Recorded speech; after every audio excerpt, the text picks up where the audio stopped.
Salut tout le monde. Aujourd'hui, je vous parle du roman Un Dieu parmi les hommes, écrit par Sylvain Johnson. Sylvain Johnson est un auteur québécois sur lequel je garde toujours un œil, puisque sa plume me plaît sincèrement. Ses romans sont tous différents, je n'ai jamais eu l'impression en le lisant qu'il avait écrit deux fois la même histoire.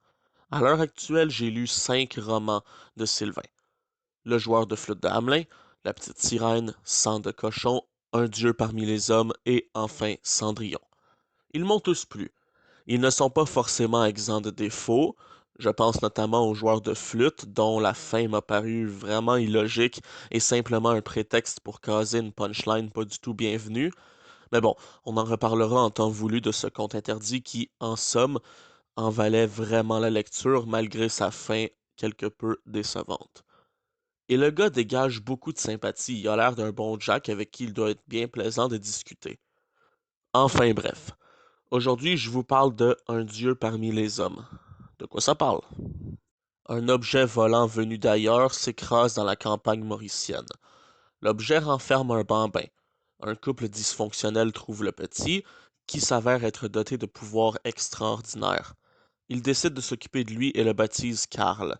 Le petit essaiera de trouver sa place dans ce monde hostile, mais entre un père toxique qui se sert de lui à des fins amorales et illicites et un parcours scolaire sinueux et difficile, le petit Karl peine à connaître une certaine quiétude intérieure. J'ai vraiment aimé ce roman.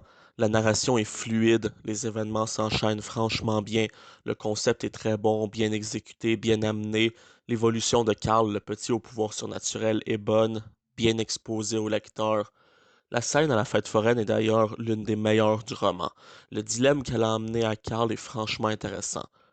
Quant aux relations de Karl avec les autres personnages, j'ai personnellement surtout aimé sa relation avec Léo. Le petit Karl qui traîne le lourd poids de ses pouvoirs extraordinaires qui le confinent à la solitude, et le jeune Léo qui, à défaut d'avoir des pouvoirs fantastiques, a une puissance monétaire que n'a pas Karl. Leur amitié était belle à voir, surtout en retenant que le pauvre Karl n'avait pas d'autre ami. Sa solitude l'envahissait. Léo était arrivé un peu en héros qui le sauvait de la solitude. Sinon, puisqu'on parle des personnages, prenons quelques secondes pour penser à Michel, le père adoptif de Karl.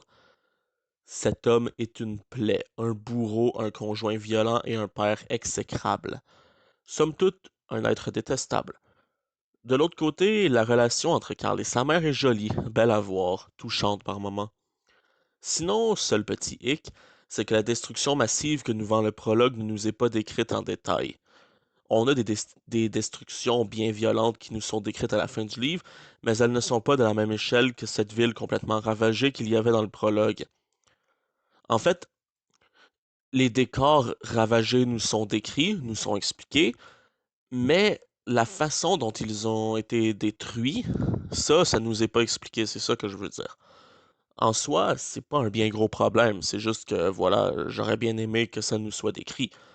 Mais ce n'est pas grave, au fil de ma lecture et après cette dernière, j'ai compris que la destruction ultra-violente n'était pas fatalement le centre de ces récits bien plus centrés sur les émotions et sur le développement du personnage de Karl, sur sa vie, que ce que le prologue nous vend.